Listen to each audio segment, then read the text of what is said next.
Hello friends, welcome to Nirja education. આગળના વિડીયોમાં આપણે જોયું હતું કે આકાર અને ખૂણા વિશેનું જોયું હતું. હવે આપણે આગળ શીખીશું નામમાં ખૂણા. એટલે કે આપણે કોઈ પણ અક્ષર લખીએ તો તે અક્ષર લખવા માટે આડી રેખા, ઊભી રેખા, ત્રાંસી રેખાનો ઉપયોગ કરવાનો છે. અહીં આપણે સીધા વળાંકનો ઉપયોગ કરવાનો નથી. એટલે કે અહીં દર્શાવેલ રેખાઓનો ઉપયોગ કરી અને તમારે અક્ષર લખવાનો છે. ધારો કે યુ લખવો હોય તો યુ આ રીતે લખી શકાય છે. ત્યારબાદ લખેલા અક્ષરમાંથી આપણે વિવિધ ખૂણા શોધવાના છે. એટલે કે કાટકોણ, કાટકોણથી નાનો ખૂણો અથવા તો કાટકોણથી મોટા ખૂણા કેટલા રહેલા છે તેની આપણે સંખ્યા શોધવાની છે. તો હવે ધારો કે આપણે અહીં યુ લખેલો છે. દાખલા તરીકે યુમાં આવેલા ખૂણા એટલે કે યુમાં આપણે અહીં જોઈ શકીએ છીએ કે એક કાટકોણ નંબર 1 અને કાટકોણ નંબર 2 એટલે કે કાટકોણ 2 રહેલા છે. યુમાં 2 કાટકોણ રહેલા છે. તેવી જ રીતે ધારો કે આપણે એ અક્ષર લખીએ તો તેની અંદર રહેલા ખૂણાઓની સંખ્યા અહીં આપણે જોઈ શકીએ છીએ કે ઉપરની બાજુએ જે 3 ખૂણા જોવા મળે છે તે કાટકોણ કરતાં નાના ખૂણાઓ જોવા મળે છે. જ્યારે આપણને નીચેની બાજુએ જે 2 ખૂણા જોવા મળે છે તે કાટકોણથી મોટા ખૂણાઓ પણ જોઈ શકાય છે. તેથી એ અક્ષરમાં કાટકોણથી નાના ખૂણા 3 આવેલા છે, જ્યારે કાટકોણથી મોટા ખૂણા 2 આવેલા છે. અહીં આપણને કાટકોણનો ખૂણો જોવા મળતો નથી. હવે મિત્રો આપણે કેટલાક આખા સ્પેલિંગ લઈશું, તેમાં આવેલા ખૂણાઓની સંખ્યા શોધીશું.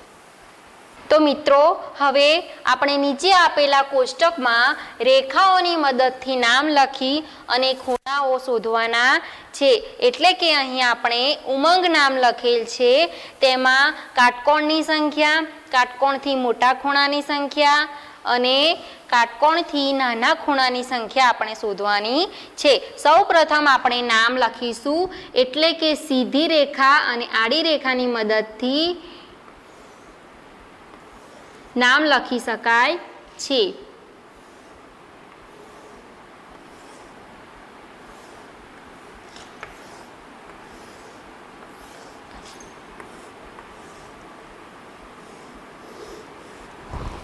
જો આપણે આ રીતે રેખાઓની મદદથી નામ લખીએ અને ત્યારબાદ તેમાં ખૂણાઓની ગણતરી કરીએ તો સૌપ્રથમ આપણે કાટકોણ ખૂણાની સંખ્યા શોધવાની છે. તો અહીં આપણે જોઈ શકીએ છીએ આ ખૂણો આપણને કાટકોણ જોવા મળે છે.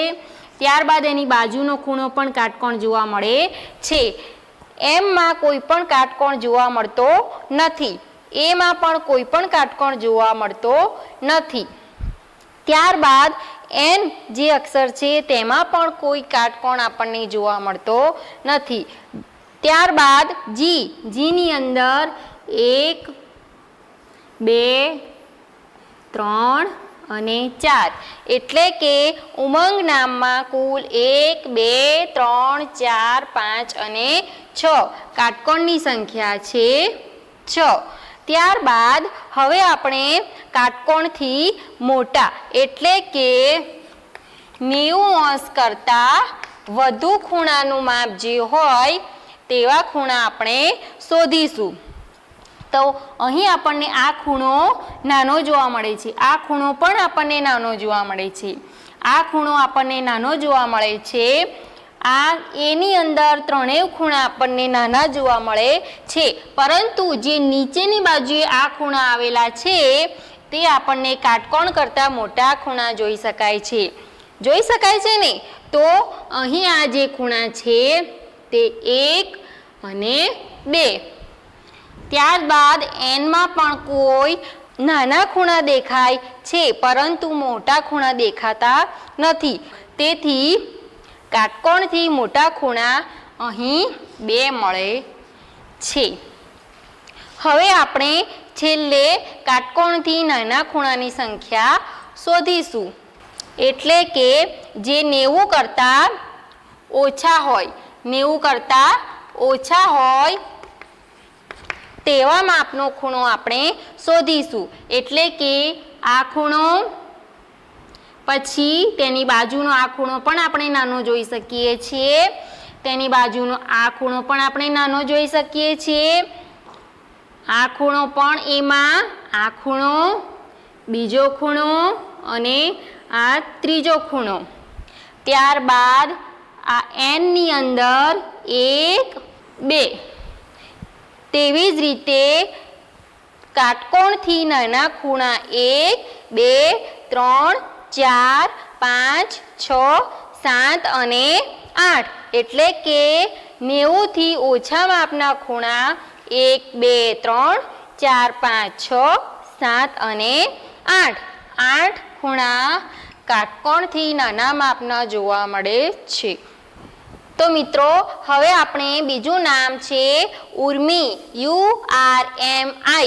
તેમાં રહેલા કાટકોણની સંખ્યા, કાટકોણથી મોટા ખૂણાની સંખ્યા તથા કાટકોણથી નાના ખૂણાની સંખ્યા આપણે શોધવાની છે.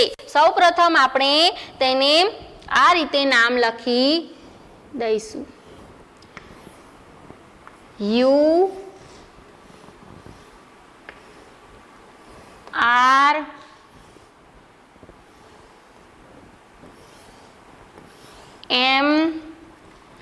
અને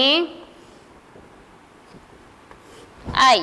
આ રીતે આપણે સૌપ્રથમ તેમાં નામ લખી દેવાનું છે. રફમાં આ રીતે નામ લખી દેવાનું અને ત્યારબાદ તેમાં રહેલા કાટકોણની સંખ્યા આપણે સૌપ્રથમ જોઈશું.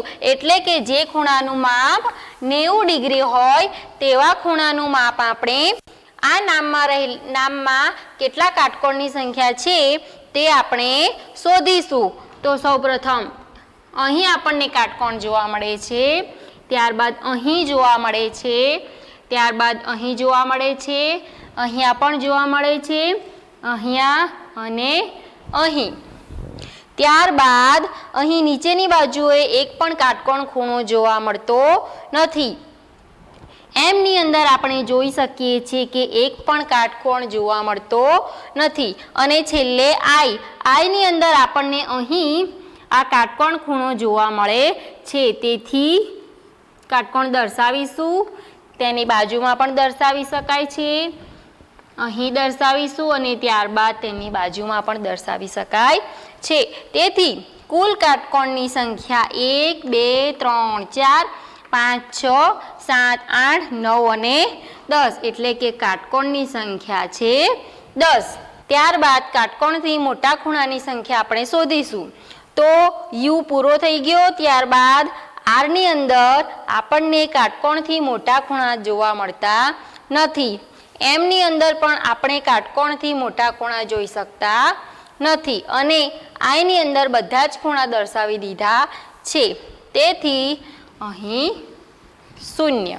હવે ત્યારબાદ કાટકોણથી નાના ખૂણા એટલે કે 90 થી ઓછા માપના ખૂણા આપણે શોધવાના છે.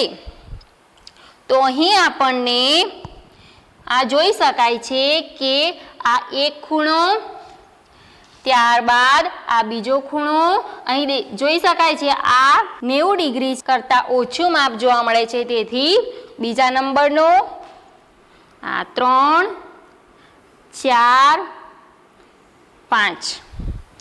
તેથી 1 2 3 4 અને 5. તેથી આપણને કાટકોણથી નાના ખૂણા 5 મળે છે.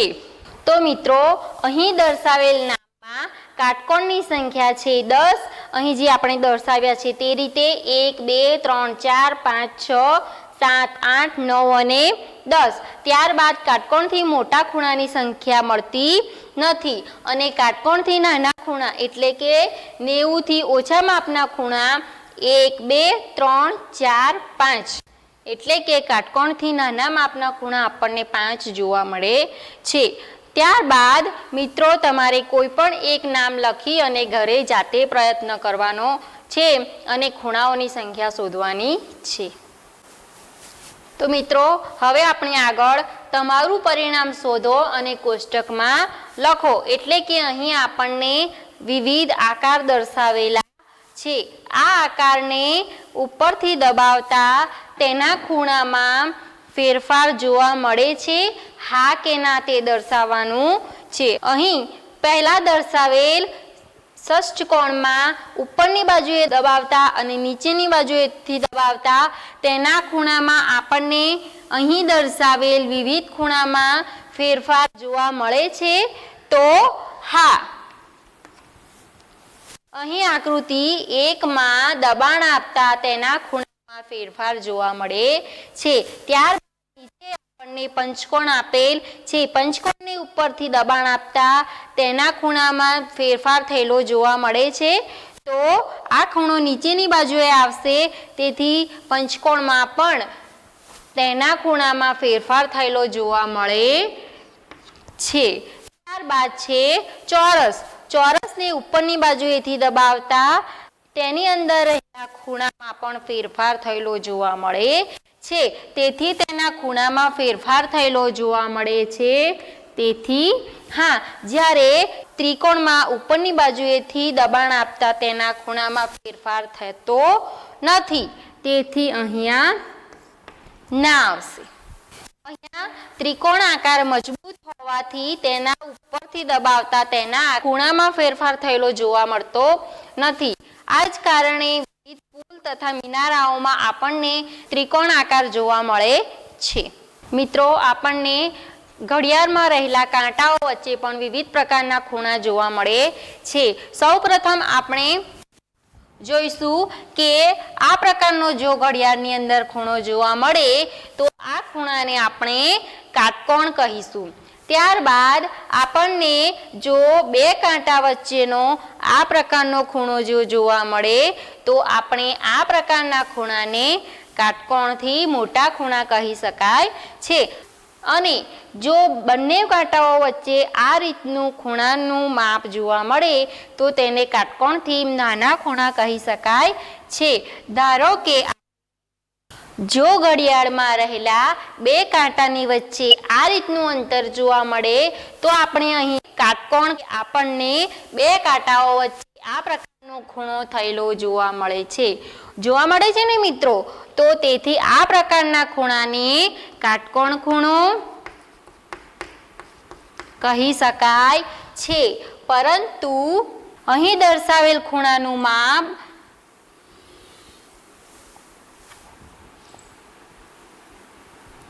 આ રીતનું હોય, બે કાંટા વચ્ચેનું અંતર આ રીતનું હોય તો તેને કાટકોણથી મોટા ખૂણા પણ કહી શકાય છે. પરંતુ આ કાંટો જો આપણને આ રીતનો ઓછું માપ જોવા મળે તો તેને આપણે કાટકોણથી નાના પ્રકારનો ખૂણો પણ કહી શકીએ છીએ. મિત્રો, હવે તમને આપેલ ખૂણાના માપ ઉપરથી તમારે કાંટા દર્શાવવાના છે. હવે અહીં આપણને ઘડિયાળની અંદર સમય દર્શાવેલ છે. તેમાં રહેલા કલાક કાંટો અને મિનિટ કાંટા વચ્ચેના ખૂણા જોઈ અને તે કોણ છે, મોટા છે નાના છે તે દર્શાવવાનું છે. હવે આપણને બીજા નંબરની ઘડિયાળમાં 8 અને 15નો સમય દર્શાવેલ છે. અહીં આપણને કાટકોણથી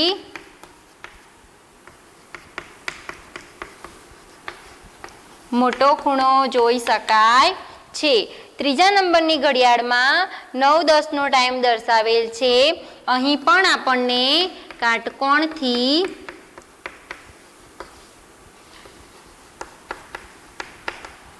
મોટા નંબરનો ખૂણો જોઈ શકાય છે. ત્યારબાદ 4 નંબરની ઘડિયાળમાં આપણને 9:25નો ટાઈમ જોઈ શકાય છે. એટલે કે આપણને કાટકોણથી મોટો ખૂણો જોઈ શકાય છે. એટલે કે કલાક કાંટો અને મિનિટ કાંટા વચ્ચે બનતો ખૂણો પ્રકારનો ખૂણો હોઈ શકે છે. એટલે કે 90 અંશથી તેનું માપ કેવું વધુ હોય છે. છેલ્લી ઘડિયાળમાં આપણને 10 વાગ્યાનો સમય જોઈ શકાય છે. તેમાં કાટકોણથી નાનો ખૂણો જોવા મળે છે, એટલે કે બે કાંટાઓ વચ્ચેનો ખૂણો 90 અંશથી ઓછું માપ તેનું હોઈ શકે છે. મિત્રો, હવે જે કાંટા વચ્ચેનો ખૂણો કાટકોણ કરતાં નાનો ખૂણો હોય તે ઘડિયાળમાં દર્શાવેલ સમય પણ લખવાનો છે, એટલે કે કલાક કાંટો અને મિનિટ કાંટો તે બંને વચ્ચે બનતા ખૂણો કાટખૂણો કરતાં નાનો હોય. અહીં આપણને એક ઉદાહરણ તરીકે 6:25નો સમય દર્શાવેલ છે. તેથી અહીં આપણને કલાક કાંટો 6 ઉપર જ્યારે મિનિટ કાંટો 5 ઉપર તેમની વચ્ચે બનતો ખૂણો આપણે જોઈ શકીએ છીએ કે તેમની વચ્ચે બનતો ખૂણો કાટકોણથી નાનો ખૂણો જોવા મળે છે. તેથી આ ખૂણાને કાટકોણથી નાનો ખૂણો પણ કહી શકાય છે. તો મિત્રો, તમારે ઘરે આવા બીજા કેટલાક સમય લખી તેના વિશેનો પણ મહાવરો કરવાનો છે. મિત્રો, હવે આગળ અંશ ઘડિયાળ. અપ્પુ અને કિટ્ટુ કેરમ રમી રહ્યા છે. બાજુમાં દર્શાવેલ કેરમમાં બિંદુ A, B અને C અને ત્યારબાદ બાજુમાં રાણી દર્શાવેલ છે. હવે જ્યારે સ્ટ્રાઇકર મારી અને રાણીનો સંપર્ક કરવાનો છે, એટલે કે ચિત્રમાં 3 બિંદુઓ A, B અને C દર્શાવેલ જોઈ શકાય છે.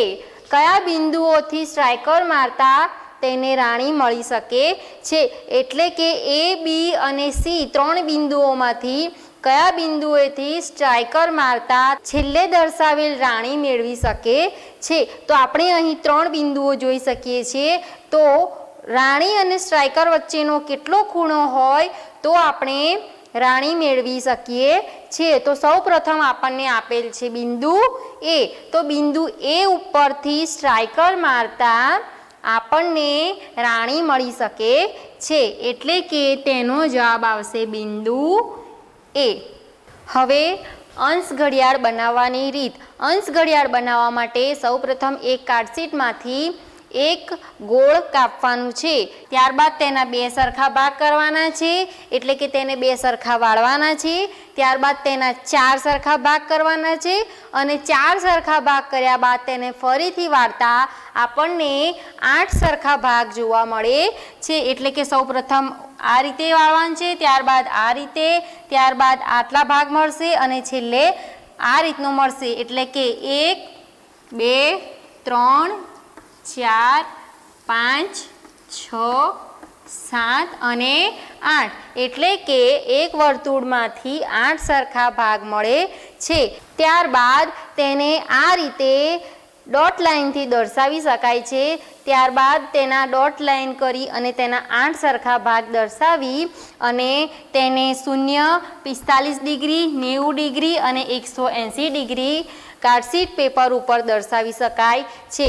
હવે અહીં દર્શાવેલ 0ને એક એરો અને 90 ડિગ્રીને બીજા એરા કાર્ડશીટમાં રહેલા કાગળની મદદથી આ રીતના એરોની કટિંગ કરી અને તેના ઉપર ચોંટાડી અને કોઈ પણ વસ્તુમાં રહેલા ખૂણાનું માપ આપણે મેળવી શકીએ છીએ. કંપાસમાં રહેલો કાટકોણ જો અહીં મૂકતા તેનું માપ અહીં આ રીતે જોવા મળે છે. કાટકોણનું માપ બરાબર આપણને અહીં 90 ડિગ્રી જોવા મળે છે. એટલે કે એક એરો આ બાજુ અને એક એરો ઉપરની તરફ તેમની વચ્ચે બનતો ખૂણો 90 ડિગ્રી જોવા મળે છે. હવે મિત્રો, આપણે આગળ કાટકોણ ખૂણાનું માપ બરાબર 90 અંશ. તેથી કાટકોણનો અડધો ભાગ એટલે કે જે અહીં માપ આપેલ છે 90 અંશ ભાગ્યા 2 કરીશું, એટલે કે 45 ડિગ્રી થાય. કાટકોણનો અડધો ભાગ બરાબર 45 ડિગ્રી થાય. કાટકોણનો ત્રીજો ભાગ એટલે કે 90 ડિગ્રી ભાગ્યા 3 એટલે કે 30 ડિગ્રી થાય. કાટકોણનો ત્રીજો ભાગ બરાબર 30 ડિગ્રી થાય. ત્યારબાદ કાટકોણનું બમણું એટલે કે કાટકોણ જે છે તેનું 2 ગણો ભાગ એટલે કેટલા ડિગ્રી, એટલે કે 2 ગુણ્યા 90 ડિગ્રી બરાબર 9 દુ 18 અને આ શૂન્ય એટલે કે 180 ડિગ્રી માપ થાય. કાટકોણનું બમણું બરાબર 180 ડિગ્રી માપ થાય છે. હવે આપણે જોઈશું કે કોણ માપકનો ઉપયોગ. કોણ માપકની મદદથી આપણે ખૂણાઓ શોધી શકીએ છીએ. કોણ માપકનો ઉપયોગ ખૂણા દોરવા માટે તથા આપેલ ખૂણાનું માપ શોધવા માટે કોણ માપકનો ઉપયોગ થાય છે. ધારો કે આપણે અહીં એક ખૂણો દર્શાવેલ છે BAC અથવા તો CAB. આ ખૂણાને સંકેતમાં ખૂણો BAC અથવા તો ખૂણો CAB આ રીતે પણ દર્શાવી શકાય છે. હવે ત્યારબાદ કાગળના વિમાનમાં ખૂણા અને યોગ કરતા શરીરના અલગ અલગ અંગો સાથે બનતા ખૂણાઓ મિત્રો તમારે નોંધવાના છે. તો મિત્રો આજનો મારો આ વિડીયો પૂરો થયો. જો તમને મારો આ વિડીયો ગમ્યો હોય તો લાઈક કરો, શેર કરો અને નિર્જા એજ્યુકેશનને સબસ્ક્રાઈબ કરો. Okay, thank you.